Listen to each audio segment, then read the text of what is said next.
Did she not come in? Oh.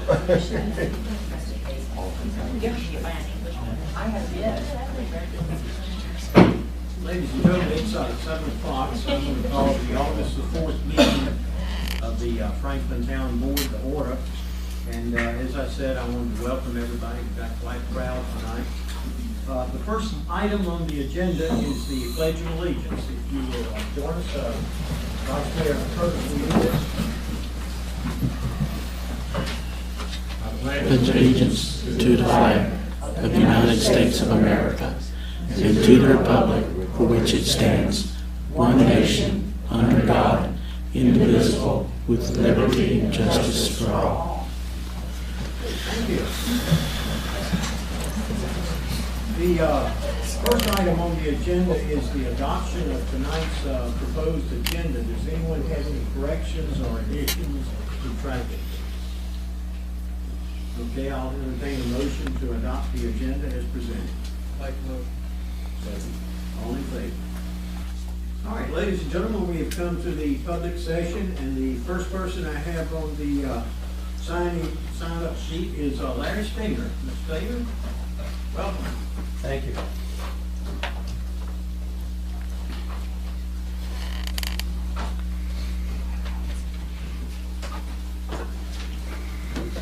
Good evening, all. My name is Larry Stanger, and I own property on Silo Road right next to the Southwestern Community College campus. And I'm here tonight to support a resolution for the banning of fracking. Now, I know you all don't have legal authority to enforce anything dealing with a regulation or a resolution such as the banning on fracking. But I do know that you can send a very strong message to Raleigh in the following manner. The message should be, please don't take away our private property rights. Please don't take away our local government's rights to protect its citizens. And please don't allow conditions that would pollute our fresh air and pristine waters. Don't create long-term healthcare issues for us. And don't reduce the value of our real estate. And don't reduce our trade, our tourists, because they're the ones that help create our jobs and our economy. Personally speaking, I believe that every fracked well is a ticking time bomb. In addition to all the negative aspects of fracking wells, sooner or later the steel double-cased well casings will fail. And the concrete plugs that they put in them to keep them, when they abandon to keep them from leaking, will also fail. They will then release their toxic gases and their toxic chemicals. And who would want to own land that had a toxic well such as that? Fracking has also been known to cause earthquakes. Oklahoma has 2,500 earthquakes the first 6 months of this year, compared to 2 years in past. Now the question I have is, we live in the mountains. We have been known to have earthquakes here. They're not big, they're 2.5s, 3.2s. Once in a while we may have a 5.6. I hope we don't. But what will happen if we have a bunch of wells in the ground 3,000 to 5,000 feet deep and we have an earth movement? Is the integrity of those well casings going to hold? Is the concrete not going to crack? Now, I have 25 years of experience in water and wastewater industry. I ran a company that designed, manufactured, and installed water treatment equipment around the world. And I have firsthand knowledge of what happens when you have harsh chemicals and aggressive water supplies. No piping system can stand up to it unless you want to install titanium. And I doubt if any fracking company wants to use titanium as a well casing. Now last month in northwest Oklahoma, 25,000 gallons of hydrochloric acid was spilled from a tank on a fracking well site. The town that it's going to affect is just like Franklin. They use a stream to provide their drinking water. This 25,000 gallons of hydrochloric acid may leach into their stream, shutting down their drinking water supply. Catooga Creek is what we use for our drinking water supply. What would happen if a fracked well was up near Silo Ball at the base of silo ball, and it leaked. Now, in addition to hydrochloric acid, there's about 600 different chemicals that can be used in fracking a well. And a lot of them are toxic, a lot of them are cancer-causing. They inject chemicals like this at 20,000 psi into the ground. We all know that we have a lot of fractures around here. The ground is vertical. If you look at a rock, you'll see it goes up and down like this. In Oklahoma, the land goes like this. The layers are horizontal. If you start fracking around here, you're going to have cracks forming all the way up into our water supply. Now, I don't know if you know what the pH of hydrochloric acid is. It's a pH of 1. If any one of you or I jumped into a vat of hydrochloric acid, we'd disappear, bones and all. It would dissolve us in no time. So I don't think we want that in our drinking water supply. Now, in hindsight, you know, we all realize that we need additional energy. But I think the rush to frack is a long-term problem. We should be focusing on solar, wind, and hydro if we want to sustain the civilizations that come after us. So I'm asking each of you to please give serious consideration to the idea of creating a resolution that will ban fracking. Now, local areas such as Swain, Hayesville, Silver, and Webster have already done that. So please join the groundswell that's going to take place around the whole North Carolina state. We need support to stop this crazy idea that we can take more oil and gas out of the ground without harming the people. Thank you very much. Thank you.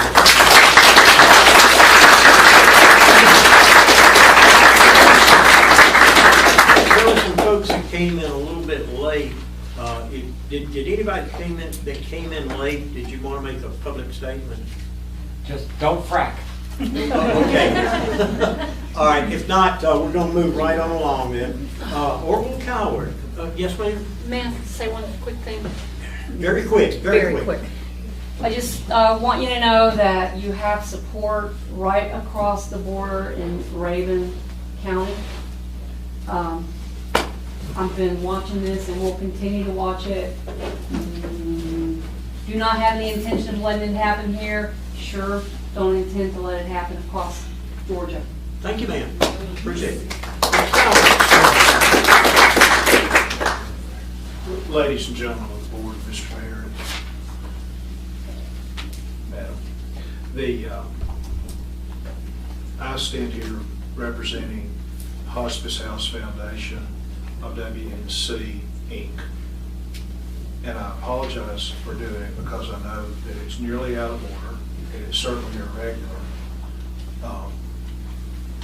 to have been on the agenda and then be back so soon. But this is an issue that I personally, Michelle here, I don't know how many years she's been working on it. I've personally been working on it for years. There have been a lot of people in this community that have given countless hours of their time and effort, hundreds of thousands of dollars of charitable donations to this cause, which is, I don't need to tell you how precious a cause it is. Have any of you ever been to the Hospice House at Care Partners in Asheville? Ms. McRae, you've been there, and so you know what we're talking about. That it's a service that when people in the most desperate time of their life, when they can't be taken care of at home anymore, but don't necessarily need to be in a hospital because they're going to die any minute, any day, any hour. It's a beautiful way for human kindness and graciousness to be extended to other human beings. So it's a beautiful thing, and I would suggest all of you go look at it because it's really something wonderful. I think Michelle here would tell you that the presentation of this issue that's been made to this board in the past has probably been lacking. It's probably been lacking in information. It's probably been lacking possibly in in organization, and I have not had the opportunity to prepare for this the way that I would normally like to be prepared when I come and talk to you all. But what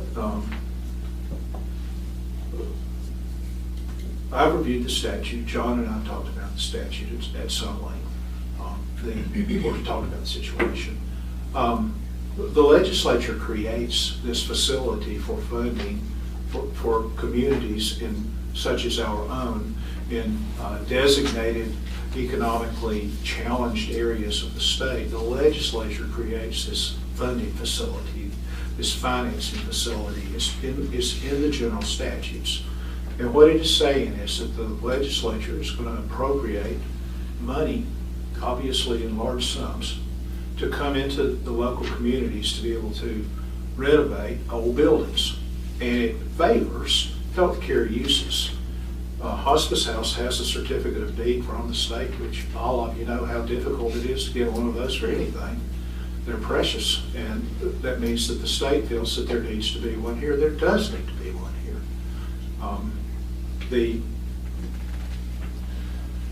The way this would work is the Hospice House of the WNC Inc. is a 501c3 corporation. It's a charitable. You can make charitable contributions to it and write them off. And that's been done to the tune of hundreds of thousands of dollars. The house that this organization owns is free and clear, thanks to the generosity of citizens of this town. It's free and clear already. It's free and clear today. And what the statute is designed to do is to give a grant to local government, and that local government in turn loans that money to the entity that's going to pursue the endeavor. It doesn't necessarily have to be a charitable endeavor. It could be a private. I did one in another city not long ago where the recipient, the ultimate recipient of the funds, was a private business, but the city was so interested in getting the building renovated that they went through this statute. But in this case, it is a charitable foundation that would be the ultimate recipient of the money. And it is true, as John has pointed out to you all, that the statute does have certain strings attached to it, that at least theoretically, the Department of Commerce can say to pull that money back if it's not spent in certain ways. And the town does have certain responsibilities to see that it's being handled appropriately and that these jobs are being created. How many is it? 5 have to be created? 6. 6 have to be created, and based on the size of the operation that this facility is going to operate, that's not going to be hard at all. This facility is going to be owned by this foundation, but it's going to be managed by Four Seasons out of Hendersonville, and which is obviously in the business of this. It operates other hospice houses,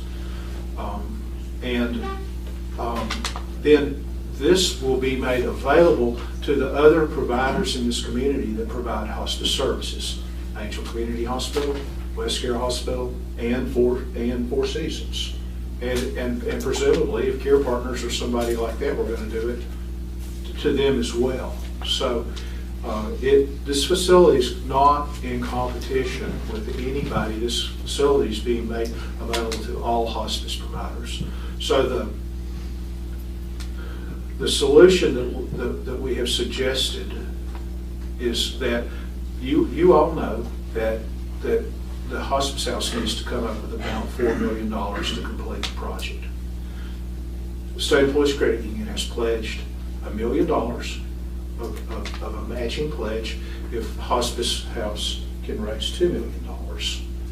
So the money doesn't have to be raised into the bank. The money has to be in cash. Correct me if I say something wrong, because again, I'm not as prepared as I would like to be. But the money can be cash, it can be in the bank, or it can be in the form of endowments or pledges. In this case, the money that would come from the Department of Commerce does not have to be dispersed to hospice house. It can remain in the town coffers until the time that it's needed.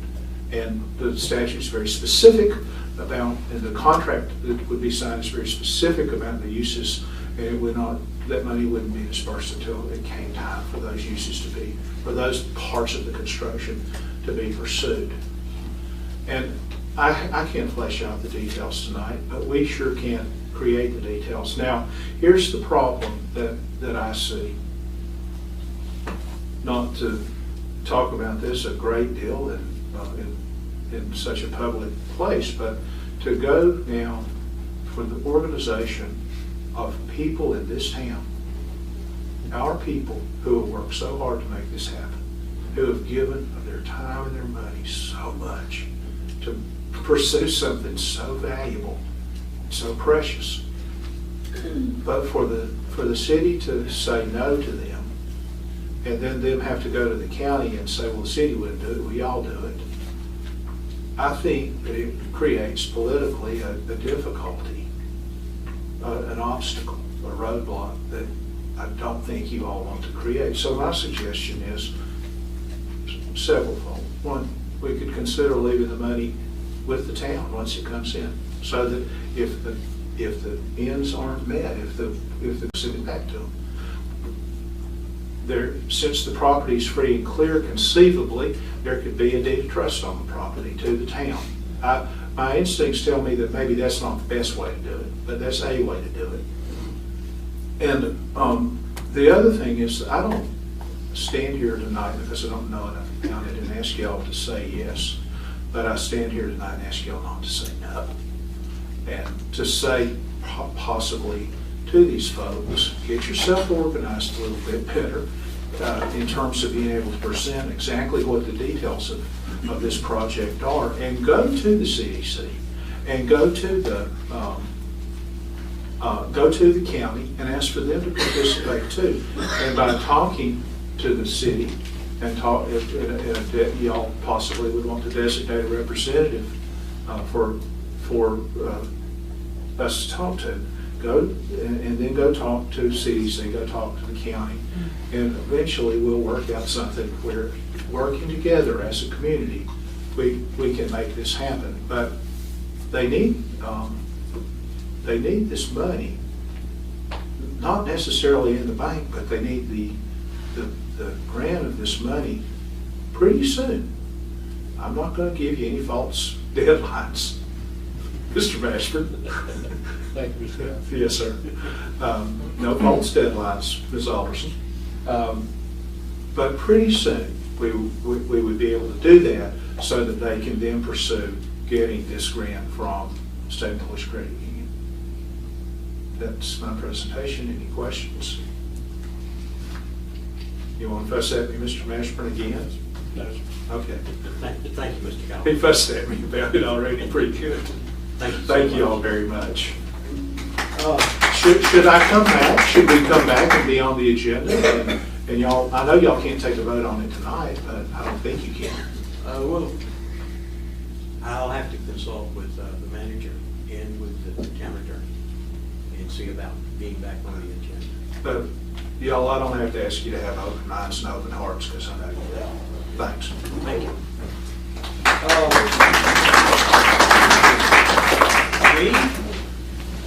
If you're up. I'm up. You are. Welcome. Thank you.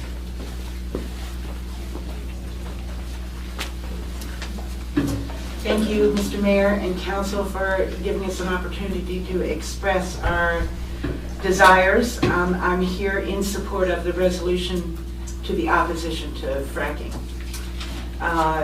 Never was, too much of an activist until this came along, and now I've done extensive research on it, and it terrifies me and angers me at the same time. Mr. Stenger mentioned that the wells are cased in steel, and they're set into the ground thousands of feet deep, and on either side of them, between the earth and the steel, is poured concrete. But the concrete can't adhere to the sides of the pipe. There's nothing for it to grab hold of. So in the research I've been doing, I found out that 5% of all the wells fail immediately, right off the bat. That 50% fail within 30 years, and pretty much 100% fail shortly after that. So that we would have coming back up the endless, all of these cocktail of chemicals that we are not allowed to know what goes in them. I know it's a proprietary blend. It's not Coca-Cola. These things, I got a list from another state that does allow the list to be published. It's a misdemeanor here in North Carolina. And to say that this stuff is cancer soup would be an understatement. It's very injurious to your health. It's the hardest on the kids, on the pets, on farm animals. And then, of course, healthy adults come right after that. The failed wells that are drilled and that don't produce enough gas are then used as what's called injection wells. And what they do is they take the waste that comes back up from the wells that they've drilled and they stick it back into the ground in these wells that don't produce. So this is how they're storing this stuff so far. And I'm saying this because in all the research I've done, all the gas companies have said, well, there's no proof. There's no proof that this is, that people are getting cancer or rashes or depressed or experiencing anxiety or any of the lung diseases or cancers that they're coming up with. And it's because the EPA doesn't have standards set for these chemicals yet. The proprietary blend rules prevents them from knowing what's going into them. And they can't set a standard because they don't know what's down there. So when people bring cases to court, and there's been many, many, many cases, it's always dismissed because there's no standard operating procedure here. Nobody knows what's safe, acceptable limits, and what isn't. We have a confluence here in our county of 4 different watersheds. And those watersheds empty into and mix with Swain County, Jackson County, Macon County, Clay County, Raven County, Blount County, Tennessee, Sevier County, Tennessee, Cherokee County, and Graham. So if any of those counties are fracked, or if we frack here, we're infringing on the rights of not only the people in other counties, but other states. This affects North Carolina, Tennessee, South Carolina, and Georgia. That's our watershed right here. When these wells fail, and the methane comes back up to the top, and there is a methane release when they pull the bit out in order to cap the well, or flare the well as they call it. Methane is 125 times more dangerous than any other greenhouse gas we have. And there's a large release. Methane also has a half-life of 10 to 15 years. It's heavier than air. So when it releases, it will fall to the valley floor. Now, if you look at the way we sit in our little valley here, it's sort of capped off at the end. If you'll notice on TV, the Weather Channel, we're always a few degrees cooler than everybody else. And it's because when something gets in here, it can't get out. And methane will choke every tree, every underbrush, every critter that's living on the ground floor because no oxygen can get underneath it. I'm terribly concerned about anyone's ability in the state to, even the mining people, to actually take care of an accident or spill. And from what I'm reading, safety is not the norm here. Accidents are the norm. They happen all the time. To the governor of our state, I would say if past performance is any indicator of future performance, if he can't hold Duke responsible for the potash spill, what's he going to do when there's a problem here? Nobody's there. The Mining Commission has not set standards or rules yet. They're coming here. I think that's wonderful. My fear is it's just to placate us, that the deal is already done. The other thing that worries me is that it takes 1,000 trips to one well of big heavy rigs and heavy equipment just to take in, put out, get the gas, and go home, just from one well.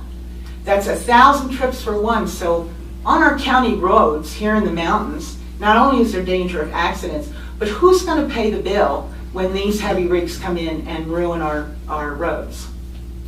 And they talk about it being an economic boom and how this will be wonderful for us. And I'm not anti-business. I think it's wonderful if we can make money.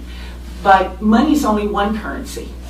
it's not the currency. There's also peace and safety and the right to clean water and the right to our own land. All of those things are currencies in our lives and reasons why we live here. I just wonder to who. There really isn't a preponderance of gas in the state of North Carolina to make this really economically a boom for anybody. I'm sure that when they come in, they'll be a perk in hotels, you know, by the month, extended stay, all of that. The restaurants probably see some economic boom from it. It will make it more expensive for the rest of us. The hotels that were once, you know, $60 and $70 a night now will be $160. I've seen this happen because I lived in a town that was building a nuclear power plant. It wasn't pretty. There won't be the jobs, they say, that there'll be for our community. They will bring their own roughnecks in, the guys that have the experience. They'll be the ones that'll be staying here and that will have the jobs. I think, and I hate to say this because it sounds prejudicial and judgmental, but a transient workforce changes a community in ways that you can't even foresee. There's a demand, and where there's a demand, supply law was followed. So I'm asking you to please, you know, this isn't a political issue. It doesn't matter whether you're Democrat or Republican. It doesn't matter what religion you are or anything else. We all deserve clean water and clean air, and I ask you to please pass a resolution tonight. Thank you.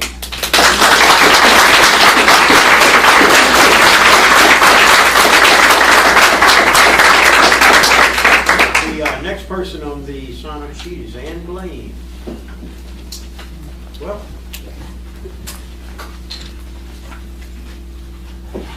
Hi, I'm Ann Blaine. I was born here in Franklin, and we now live on Battle Mountain Road.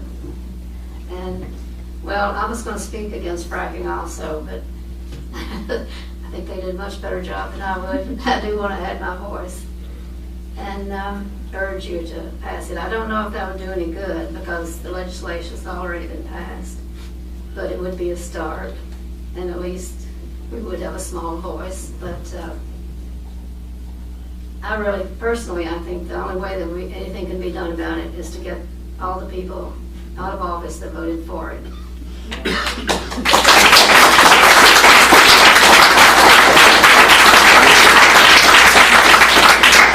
thank you, Ms. Blaine. We appreciate it. That takes care of everybody that signed up on the public session. So we'll move right on along. Very quickly. Very, very quickly. We've got a lot to cover tonight, Norrell. As the speakers have said, the benefits are 6 years supply of gas. The death, destruction, suffering, that can be 30 years. It's an uneconomic thing. And the second point I want to make, my name is Norrell Kirkland. Anybody wants to join me in a petition to impeach the governor? Thank you, Noel. Appreciate that. The next item is a proclamation for the Historic Preservation Week. I'll read the proclamation here, or do you want to present it, Mr. Shook? Robert Shook, for those of you that don't know it, is the Executive Director. I guess that's the title of the Macon County Historical Museum. Thank you, Mr. Mayor. I would like to petition the board to make the week of October 4 through 10 Historical Preservation Week. And in doing so, we want to honor those that have been involved with the restoration and preservation of a lot of our sites. And in conjunction with that, we would like to get the local artists involved to pick out a historical site and give us a rendition of their artist work. And this would, the project would support the Jim McCray Endowment of the Visual Arts. And this will be followed up with an art show. And the show will also be presented in Franklin, in Highlands, and Navajo. So we would ask the board if they would consider doing that for us. I'll read the resolution. And the resolution is as follows. The Board of Aldermen of the town of Franklin, North Carolina, wishing to celebrate the historic places of our town, honor those who have attended them, and encourage the preservation of Franklin's rich history, now hereby declares the week of October the 4th through the 10th, Historic Preservation Week in Franklin. Do I hear a motion to adopt the resolution? A second. All in favor? Thank you very much.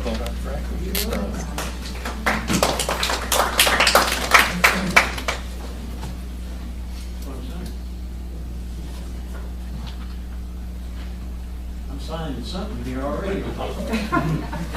Well, what do you expect when you want to make your county's relics, as I am?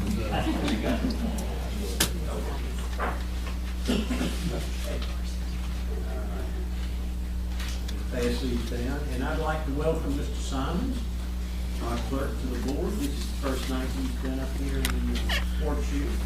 Glad to have you, and I'll sign the rest of these.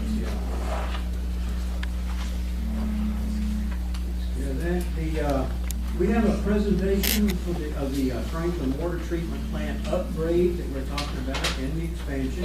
And I want to welcome Mike Gavel, Dan Martin, and Keith Webb of the Gavel Associates. Gentlemen? Thank you, Mayor, Council. My name is Keith Webb. I'm Vice President of the Gavel Associates, and I have with me tonight Mike Dowd, one of our project engineers, and Denny Martin. Just going to briefly talk about some of the financial aspects of the project should you all decide to move forward. I think the discussions before this show how important water is to our community. And safe water is something that really determines how well we can serve our citizens. Franklin's blessed with a water treatment plant that has some age, and you've been looking at some alternatives.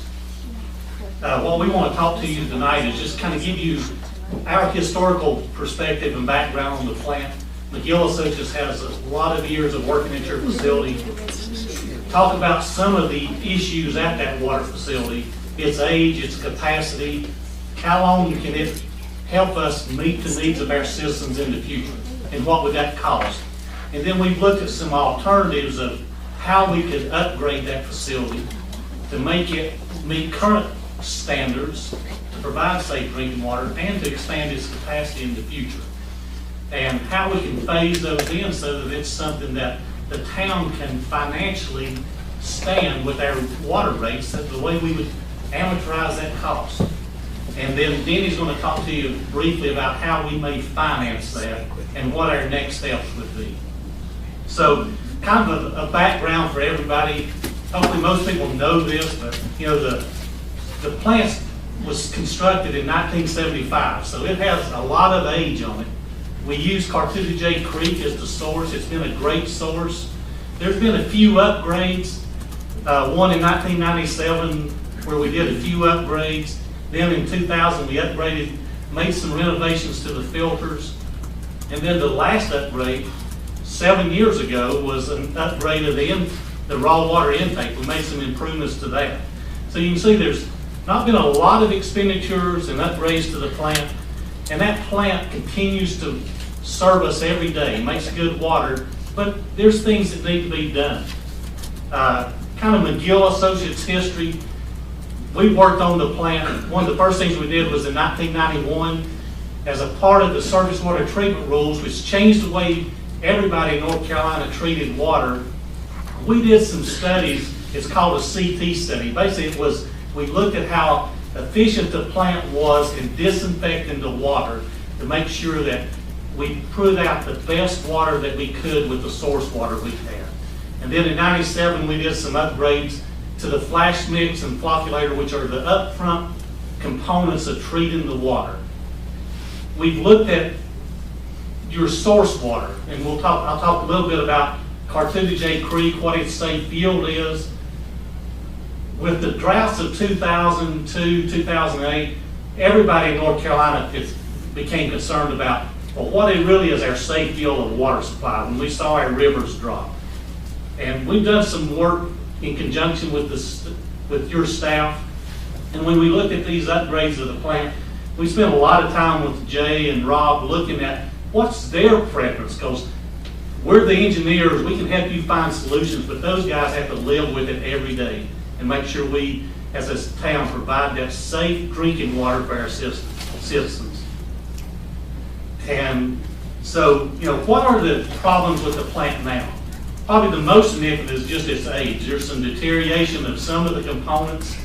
Mechanical equipment doesn't last forever. It wears out. Same with concrete.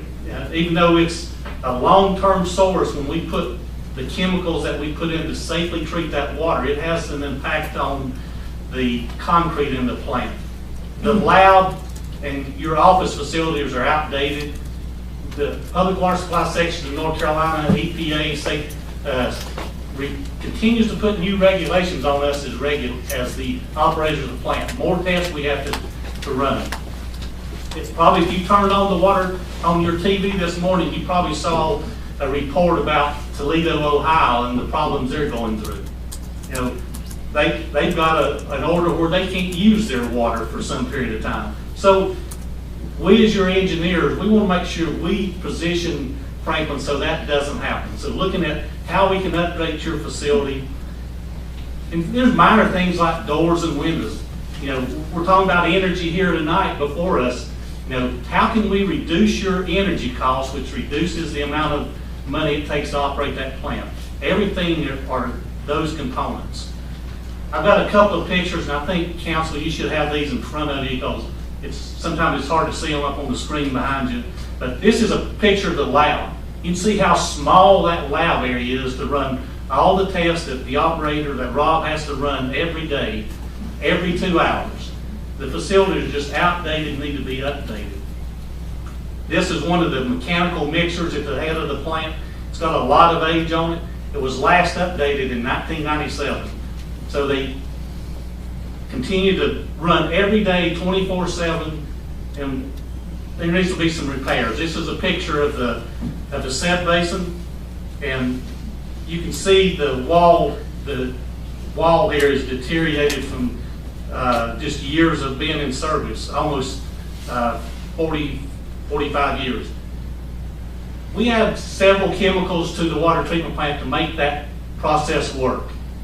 We put in a chemical to cause the mud and the debris that's in the water, even though there's very little bit out of Cartagena Creek. We have to add some chemicals to make it flop. We feed those chemicals every day. Those facilities are getting some age to them, and it creates a safety hazard for the operators. Here's a picture of one of the pipes. You can see the dripping and the deterioration that's happened to that pipe.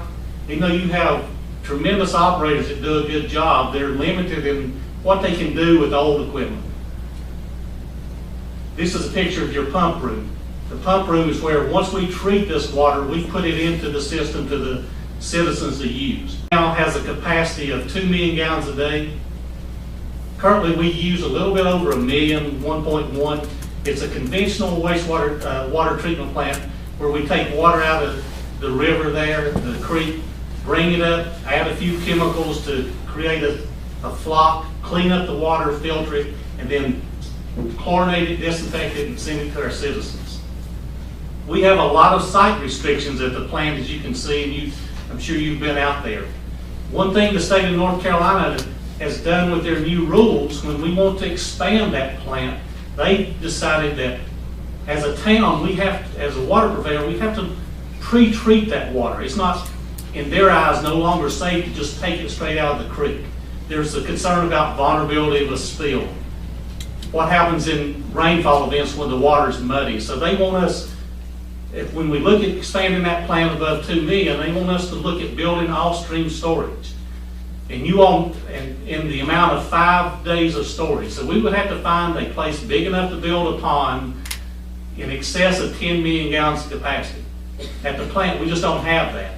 So one thing we've looked at, and Michael explained in our alternatives, is an alternative to use mechanical pretreatment to do the same thing. McGill Associates has designed some of those facilities in western North Carolina, most notably at Weaverville, that's been in service for 15 years, and we've taken your operators and Jay there to show them how efficient and cost effective it can be. So, how do we move forward? the stream is rated in your local water supply plan to have a safe yield of 3 million gallons a day. Is that enough water for the future? McGill Associates, in conjunction with the Division of Water Resources with North Carolina, did a study on Cartooga Creek, and in that study we determined that the safe yield is 4 million gallons a day, based on maintaining the aquatic habitat in the stream. Now, that study was done before the droughts of 2000 and 2010. It may have changed slightly, but it shows that we have a very good source of water that can probably meet our demands for the foreseeable future. In a recent study you all had done, it showed that your current demands of 1 million gallons a day would only grow to about 2 million gallons a day in the year 2060, based on the current growth and our current service area. So our current supply is very good. But what that study showed was that in order to upgrade and expand your facility, there was an expenditure of about $21.8 million required. We talked to Jay about that, and we, in conjunction with Jay, talking to him, and some of the projects and plants that McGill Associates has worked on in Western North Carolina, we think there's some alternatives that are more cost effective. Looking at sort of outside the box instead of your conventional cast in place, big monument, using the package treatment plants that we've done in Bryson City, we've done in Andrews, we've done in Woodfin, we've done in Mars Hill, other places. It's the same treatment technology, but it's a way to build stuff cheaper. Less money, but it still does the job, produces a great drinking water for your citizens. And Mike's going to talk about some of the alternatives we looked at. And this is a graph, it's probably easier for you to see on your screen, that shows you your projected water demands through the year 2055. Thanks, Keith. So this graph came from the data that Debbie A. Dixon presented to you in the previous study. And there's a lot going on here, but I'll just boil it down to, like, the primary point is the peak demands represented by the red squares. Peak demand is what we size water plant capacity for. If you notice the horizontal line representing today's water plant capacity of 2 million gallons a day, when we track that across time, we intersect your peak demand in the year 2020, as Keith noted.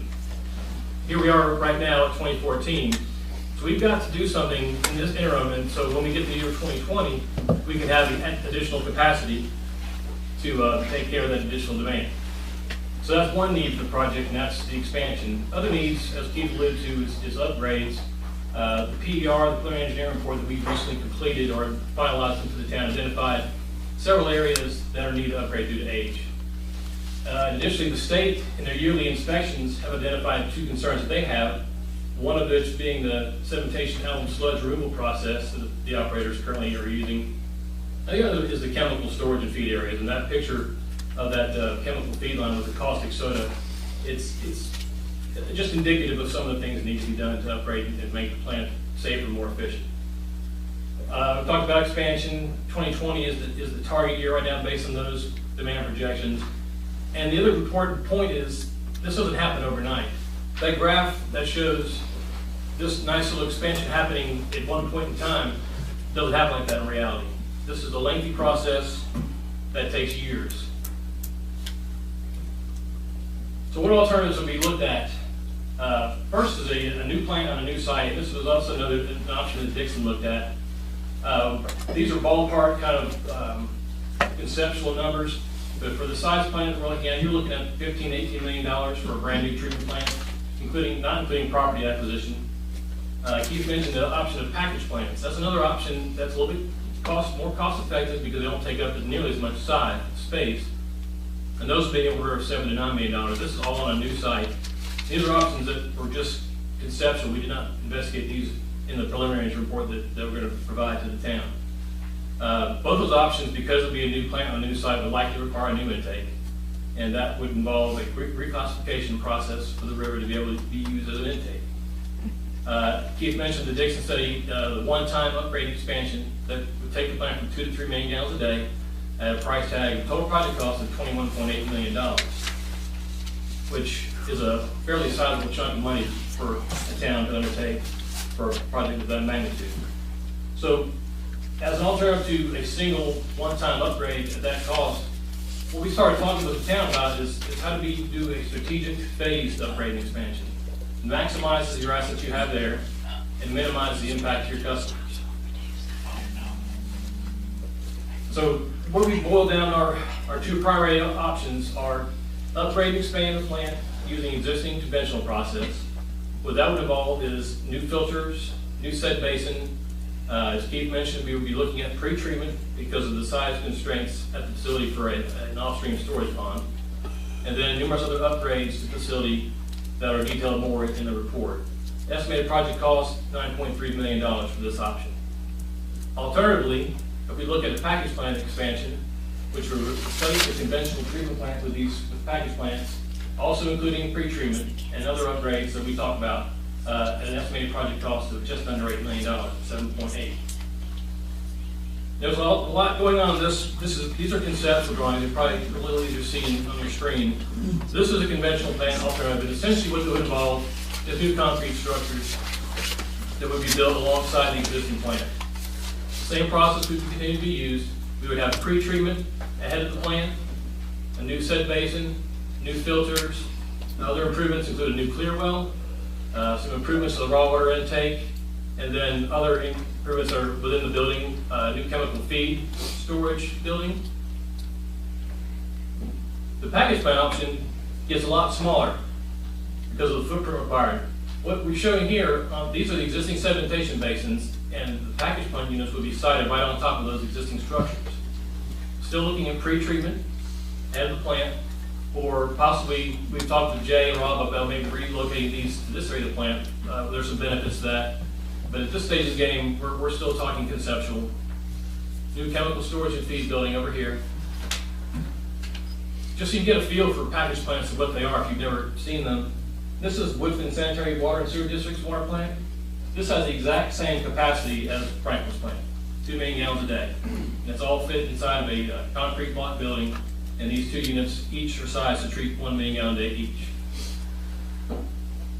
Phasing, even if we go from talking about a project that's upwards of 21 million down to the 7 to 9 range, it's still a significant chunk to finance.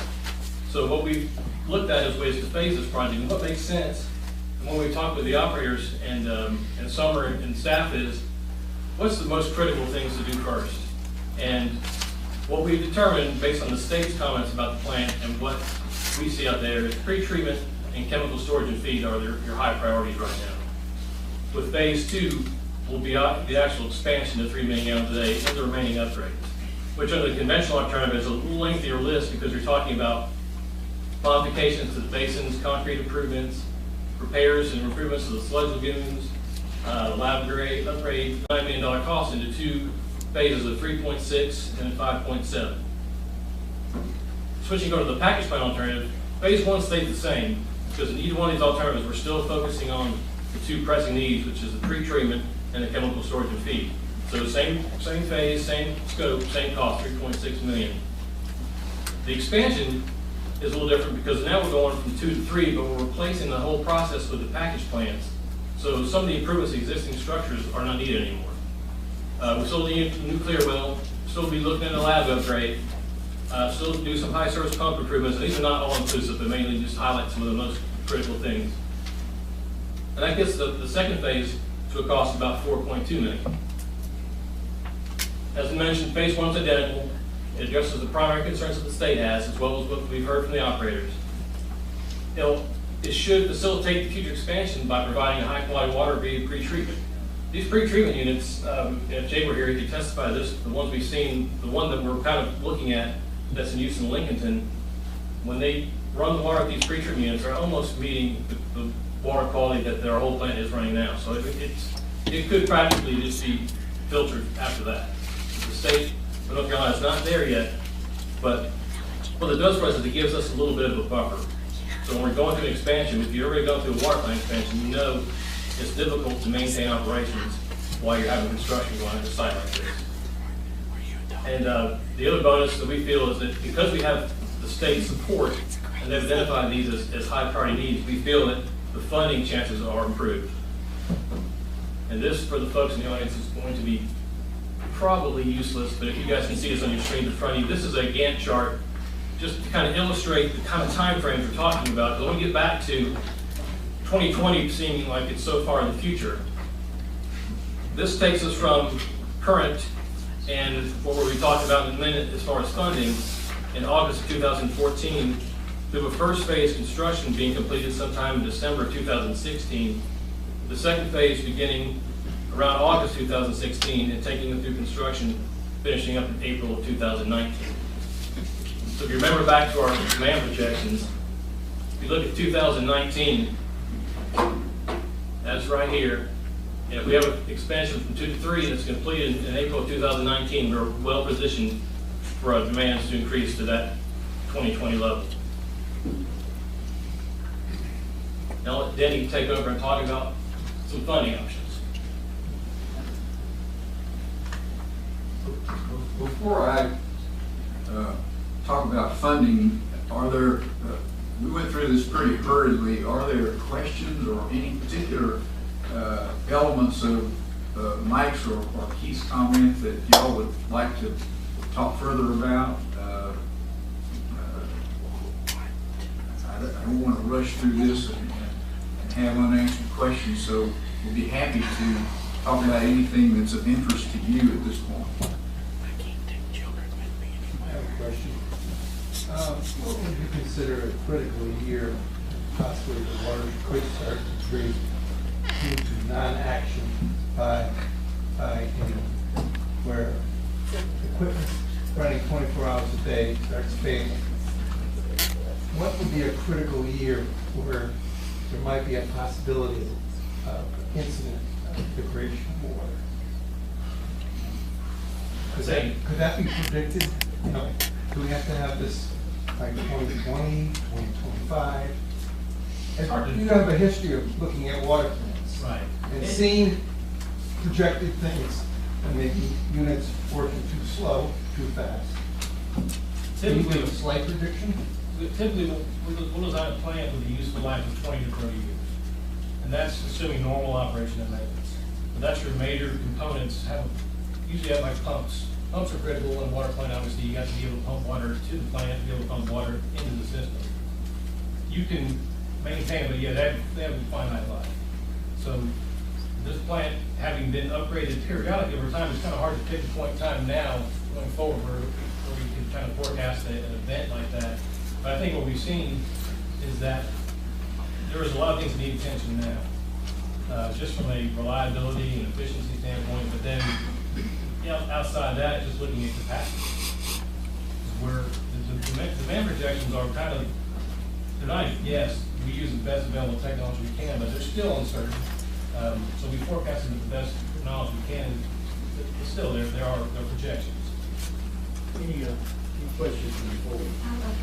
Yes.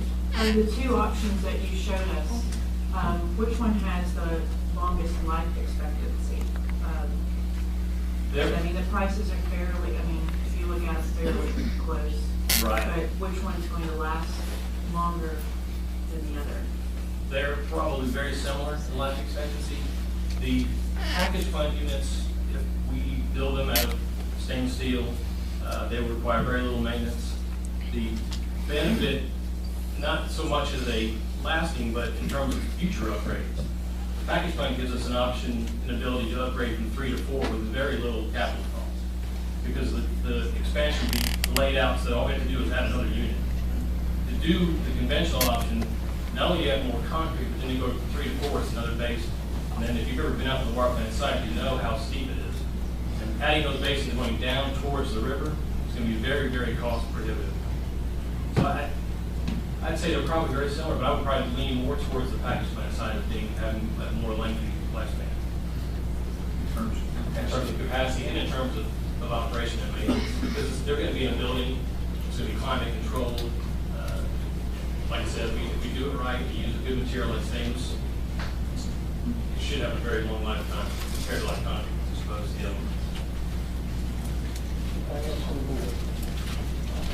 Well, I'll go back to We did do a flow rate study on Parkview Creek. That has been done recently, and the state says up to 4 million gallons to be filled.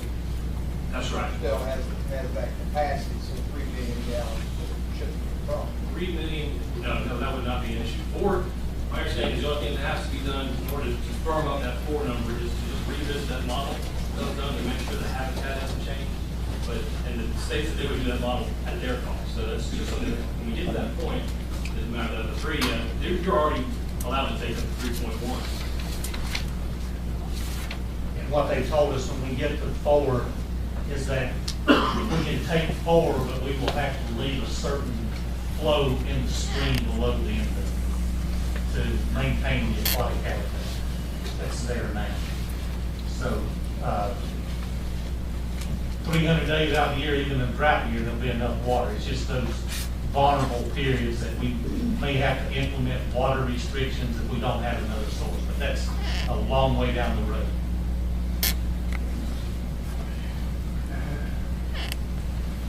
Thank you.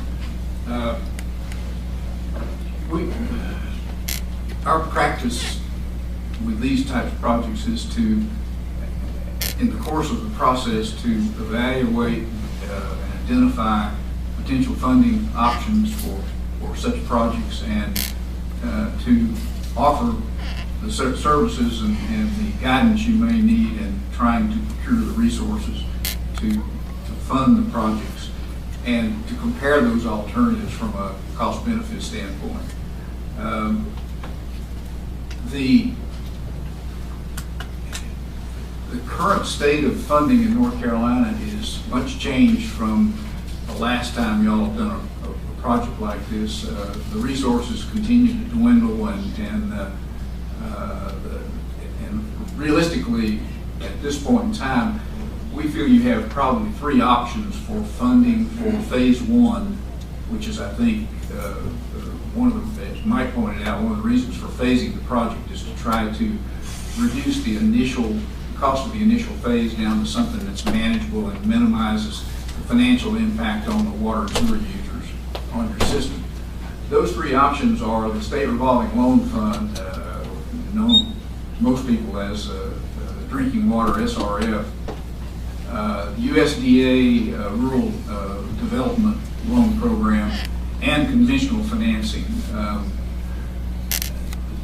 The timing on all these options is somewhat critical. The next round of the SRF program for North Carolina, the applications are due September the 30th, and those are one-time-a-year cycles, so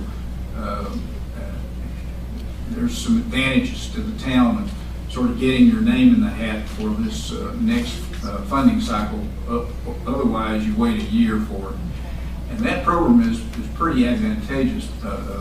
If the project qualifies, there's a reasonably good chance of getting all the market rate at this point in time is something like 2.2%. It's very advantageous. The amortization period is 20 years, and the second choice, USDA, I think you've had some history with USDA in the past, distant past, and there's still some balance on the old USDA loan now. That financing offers a 40-year term.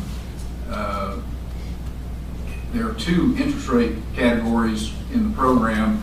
You wouldn't probably qualify for the subsidized rate, so the interest rate for USDA would be somewhere in the neighborhood of 3.5%. And then the conventional financing, which is basically an installment credit whereby you offer the improvements to the system you're making as collateral. And those loans are generally either 15 or 20 years. This project would probably, we would be able to secure 20-year financing for it. Market rate is below 4%. It depends on, the market is very unstable right now. The rates are, it depends on the week or the month you literally have the project quoted, but probably somewhere between 3.5% and 4%. All of the options that we're talking about probably do not involve any grant money. It's almost a thing of the past for projects like this, particularly in communities like Macon County, which the state perceived to be affluent.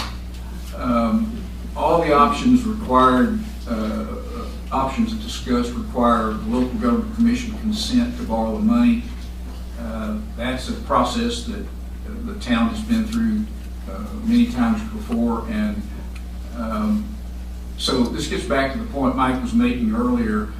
In reality, you're probably talking about a 3-year process by the time you submit the funding applications, go through the local government commission process of gaining consent to borrow, doing the preliminary engineering, the permitting, and the design and construction bidding for the project, and about probably a year's worth of construction. So if you look at the demand projections, that works out pretty well with the 2020 time frame that is being projected for the point in time where you'll be needing to do something with your water plant. Let me stop here and ask if there are questions about anything I've just said, if there's anything you'd like to pursue further. Oh, I'm glad you asked that. The SRF process this year has been changed radically to conform to the back up and say, in North Carolina, drinking water and wastewater are handled completely separate within the state program. In years past, the clean water program, the wastewater program, has been simplified, and the process this year will be the same essentially for water.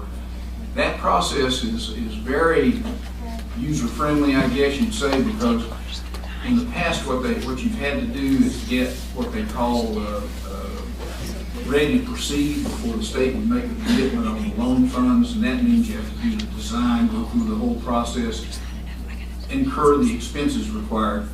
The changed process now allows you to make application with essentially a project description and some forms that are filled out and a cost estimate for the project.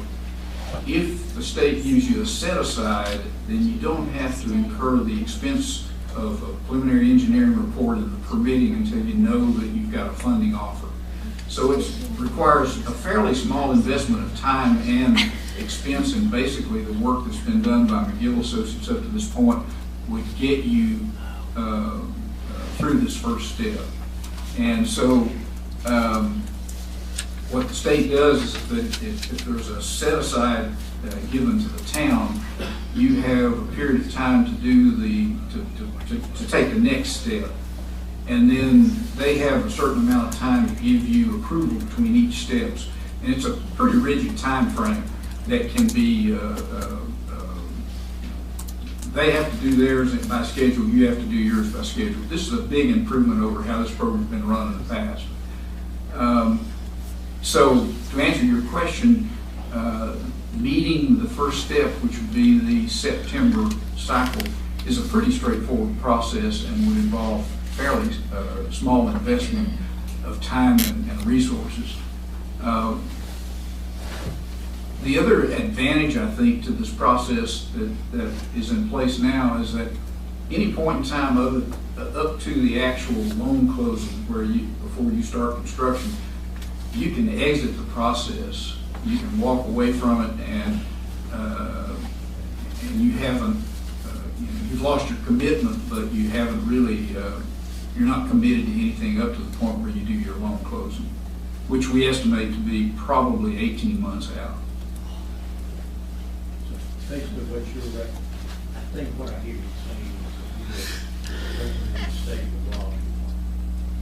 Yes, that would be my preference given the options you have right now, and particularly if we can secure the funding at a 0% rate, even the market rate. What they do, EPA literally gives the state the funds to buy down the interest rate from the conventional financing rate, and we've used this source of funding many times over the years for water and wastewater. The other big advantage, I think, is that the debt is amortized over 20 years, and one of the big disadvantages of the USDA program is the debt's a 40-year amortization, and you don't want to go there with a project this size. You never get paid for.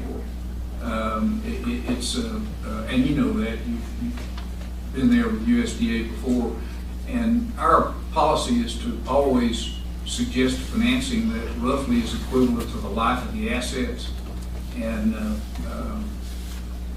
I don't think you can count on what you're doing in phase one still being in place when that debt's paid off 40 years from now. So we like the SRF program,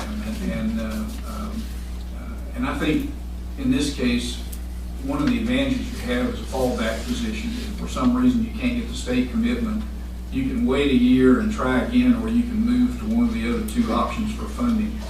And the other two, the interest rates are very comparable right now. Next step, if after deliberating you decide to take the first step toward the SRF financing, as I said, the work that's been done up to this point pretty much gets you to the point of submitting this initial application. And what that does simply is put your name in the hat for the next 12 months. Before, it's a 12-month cycle. And if you choose not to do that, then the next opportunity for SRF would be September 2015, but you still have the USDA and the conventional financing options.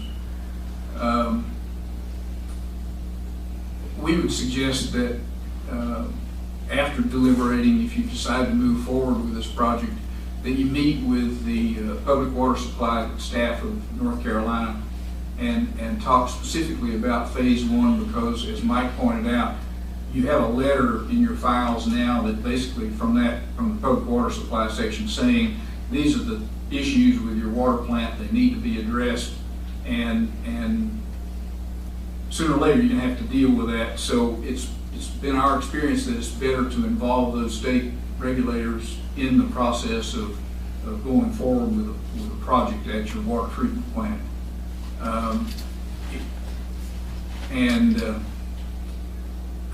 I think that at this point in time, that would be my recommendation, at least, is you take the steps to try to get your name in the hat for this next funding cycle, and then if you're successful with the set aside, move through this one step at a time and re-examine your each step to determine whether you want to stay in the process or not. Okay.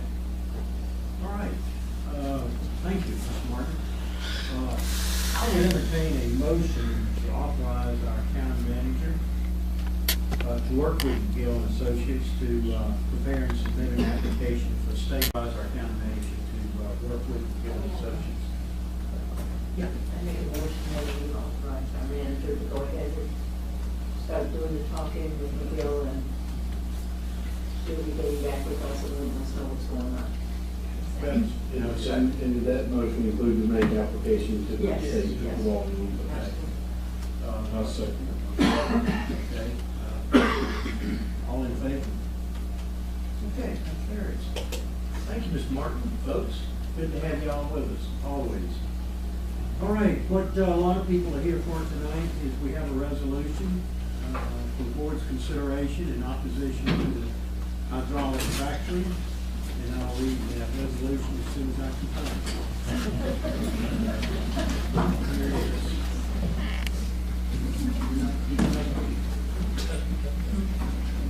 Ladies and gentlemen, this is a resolution in opposition to hydraulic fracturing, otherwise known as fracking. Absent the guaranteed protections for the preservation of the natural environment to the public health of residents of Franklin, North Carolina. Whereas hydraulic fracturing, or fracking, is a method of extracting natural gas that involves the injecting at an extremely high pressure a mixture of water, sand, and a cocktail of toxic chemicals to break up shale or other rock formations otherwise impermeable to the flow of natural gas, and Whereas, as of June the 4th, 2014, North Carolina began considering fracking after Governor Pat McCrory lifted the moratorium on fracking through the Energy Modernization Act, allowing permits to be issued in early 2015. And whereas fracking's use of potentially lethal amounts of carcinogenic chemicals detrimental to the health of the public as well as the local environment, and it is illegal to divulge those chemicals, causing it to be difficult to show that a fracking company is in fact responsible for problems with groundwater supply affecting humans, livestock, and wild animals, and all health hazards and environmental damages that have resulted. And whereas it is unknown the effect on the atmosphere and the climate that releasing greenhouse gases will have and the potential environmental impact, including earthquakes and landslides that can result from hydraulic fracturing. And whereas local governments must retain the authority to make decisions regarding environmental health, the Franklin Board of Aldermen and the mayor believe town officials should have the right to pass regulations and ordinances regarding fracturing to protect the health of its visitors and residents. And whereas Franklin is a vigorous community which realizes that the environment is a strong attraction both economically and livability from the present and future generations, the town of Franklin urges state officials to not explore further horizontal hydraulic fracking in any part of North Carolina, specifically not in the town of Franklin or the immediate vicinity of Franklin, until the safety of the process, the chemicals used in the process, are fully investigated by all local, state, and federal environmental protection agencies and public health agencies. Do I hear a motion to adopt the resolution? Make a motion we adopt. Second. All in favor? Any opposed?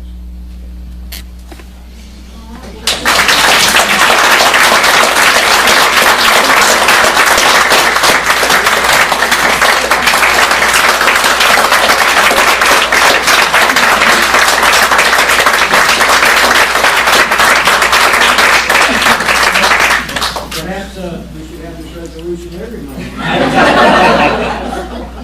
Thank you all so much for coming and expressing your opinion. The next item, a little overwhelmed. The next item is the privilege license refund. It gets more exciting.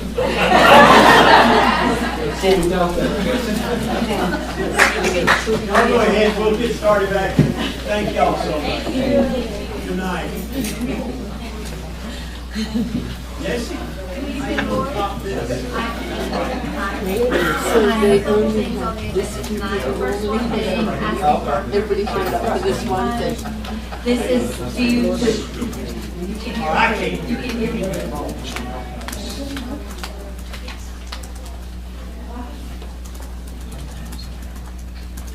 Clear that? Okay. Tonight I'm asking for a refund on privilege licenses that were outside the city limits, and this is due to the change in the state law that occurred at the end of May of this year.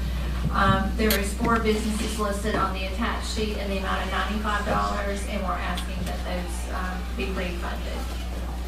Do I hear a motion? Is there a second? Second. All in favor? Passes without opposition. All right, you got another one. I have another one. What I have tonight is a surplus of tax monies that came from NC debt set-off. What had occurred is we had an individual taxpayer that was on NC debt set-off, and that's a tool we use in addition to other methods of collection. And the lien holder was aware that there were delinquent taxes and they wanted to secure their lien position. They came in one day before a file came to me that attached to the debtor and paid in full the amount. And then the next morning, we received $329 notification. So we're asking for a refund of the $329 to the taxpayer as the bank had paid in full all the delinquent taxes. Councilor, I understand you'll present a motion. Yes, sir, Mr. Mayor, happy to. Motion would simply be to authorize refund of the overpayment of taxes as presented. Do I hear such a motion? make such motion. Any discussion? Okay, all in favor? That's so. Oh, Berlin seconded. Yeah, thank you. So that passed. Now we vote. How many more times y'all can vote? Mr. Mayor, before you leave this topic, let me also advise the board to go ahead and, by a simple motion and vote, also authorize the tax collector to forward on any future overpayments of this nature collected through the debt set-off program. In other words, there's no need to do it. It isn't.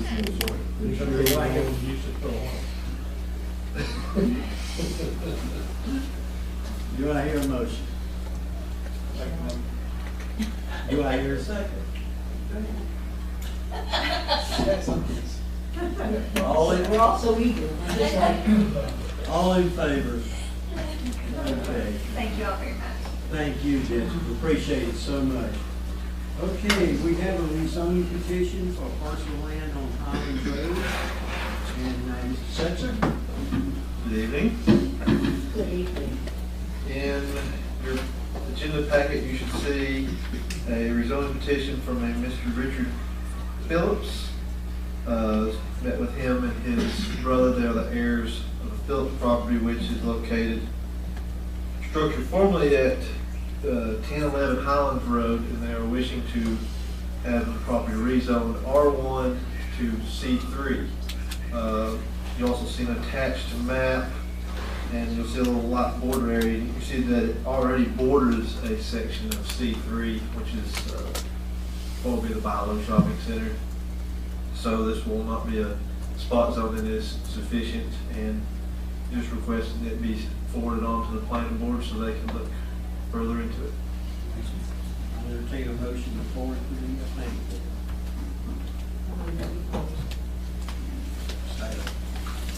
Any discussion on it? All in favor? All right, you have another one, sir. All right. Second one is, you'll see in your packet, one from Mr. Donald Holland and Carl Gillespie. This is for 3 parcels off of Trace's Place.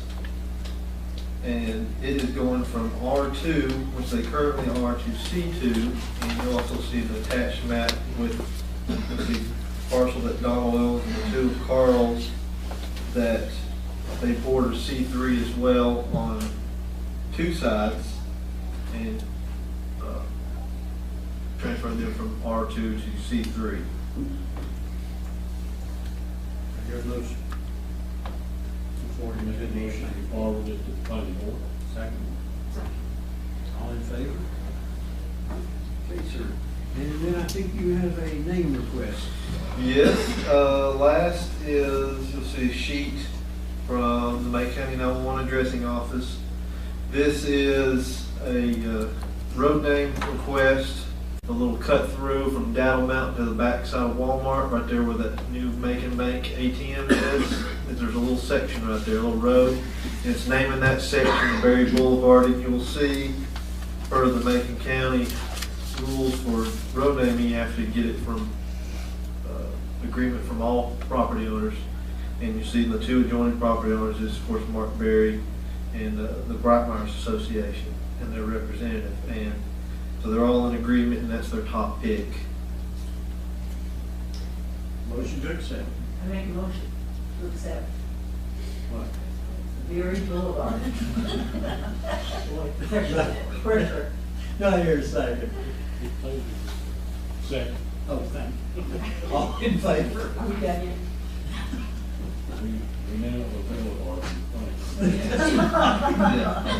What is that, about 100 yards long? Yeah. More trails. I want to thank Mr. Sessions and Ms. Wilkins for coming and bringing these things, and particularly our policemen back, our police officers back there. Thank you, guys. You have in front of you, you have a color of the, I guess it would be the logo. And what I would like you to do is to think about this between now and the September meeting about adopting this as our official logo or brand of Franklin. We would like to consider doing that. Eventually, it will be on stationery, it will be on vehicles, wherever we want to use it. It pretty well spells out everything we've got, the hiking, the movie lines, the Appalachian Trail, waterfalls. I don't think we've left out anything. And we did do this in 2008, and I'm not asking for a motion, just to consider it for the September meeting to officially adopt it. I would like for us to look at costs, first question. Okay, we can. Because if there's things you've got right now, our seal, it's on a lot of stuff, I don't want us to end up throwing away stationery and buying new stationery. So let's look at what the cost is. We think that also change all the business cards and everything else, so we need to look at the total cost. Can we just ease into it? Sure. That's what we're looking at, trying to find out. What I had in mind was as we use up the stationery, we start replacing it with this. But we spent a lot of money to have this done. And for some reason, it never really got used anywhere except from the bill money. And we've got this instead. Okay, let's start around the table. Joyce, anything you want to bring up? No, sir. I brought up the big video on everything tonight, sir. I would be delighted to hear any of your opinions. I would like to request that we get a colored copy of this presentation. It's hard to see that, we really need to look at that, even though we're going ahead with it. I know we, someone sent out one to us, but mine won't rotate, it's hard to read. Very good presentation, I'd like to. I'll email Summer a copy. Okay. Okay. Thank you. Mr. Mayor?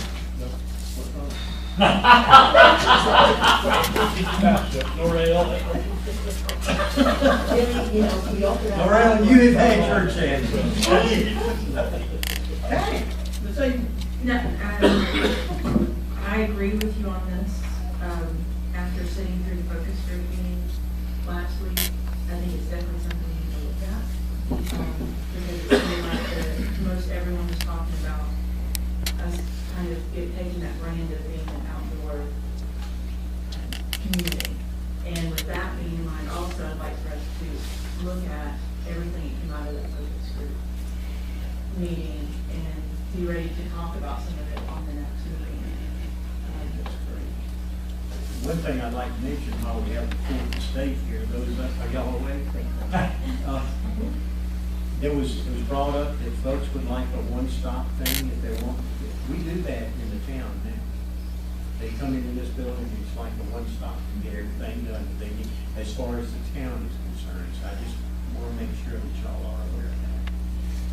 Okay, you have anything else to say?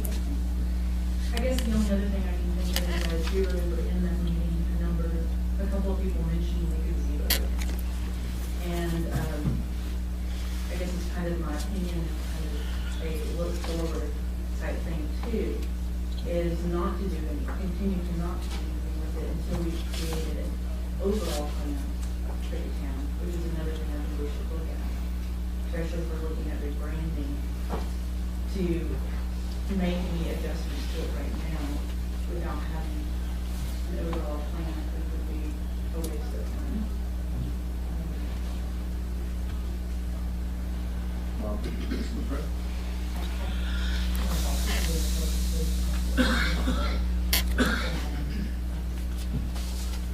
wrote down everything he said, and I was really surprised by it, back and looked at it, how many good ideas there were. So, I think it was important. The only problem I have is money. If we had the money, it could be taken care of. Yeah. Oh, Mr. Curtis, Mr. Vice Mayor. Well, on that same point, I think maybe that we should have a little meeting before our next meeting, maybe, at some point to talk about this focus group presentation that Kenny and kind of like a little workshop session on it about what we can do and what we cannot do. And Then, this latest incident that happened here that the police news report went out on, talked about a code red, 911 code red being called out in a 2-mile radius. Frankly, I missed something somewhere along the line. I never knew that we had an option for a code red. I thought code red went out whenever the need arose to a specific area. And but I found out that if you want to be on that code red list, you've got to sign up for it. Go through the county website, sign up for it. I now have a direct link to sign up for it. I didn't yet, but you know, I realized I didn't get a code red. The folks went out in a 2-mile radius, and the only thing that separated me from the house was the church door sitting there. I might have been that. But anyway, it's just an advisory that I think the media needs to really get on this and put out if people want that. They're going to have to sign up for it. Do you have a landline? Do I You have a landline? Yeah, I have a landline. That's what was my understanding. It went out to all landlines. It's not helpful. I've never signed up. I tell you what, I'll promise you something. Yeah, but there's confusion definitely. Next time I get one, I'll call you. No, I don't know. I sure got scared and get it. Landline, it says.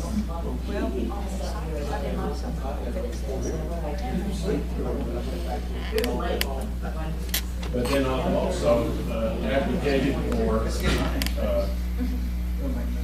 system in the tank, a call system, where we can notify people when a certain street water is out, or that we're gonna work on streets, or even something of this nature. And that's gonna cost money, but it's not all that expensive, really, to get it set up. So I think maybe we ought to look into that in the next year and talk about our own system. You know, one thing, I don't know, Justin, you're an IT expert back there. If we started having people give us email addresses, that would partially do, wouldn't it? No, I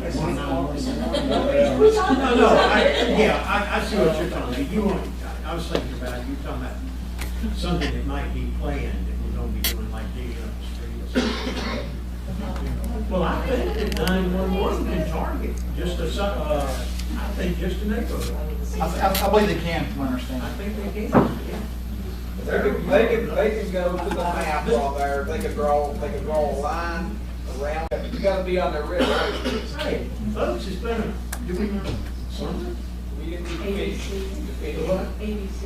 ABC. Number 7, ABC. Go back to the agenda.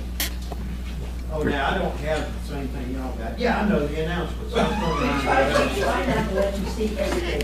Okay, the applications for the fiscal year nonprofit funding pool are available at Town Hall and online.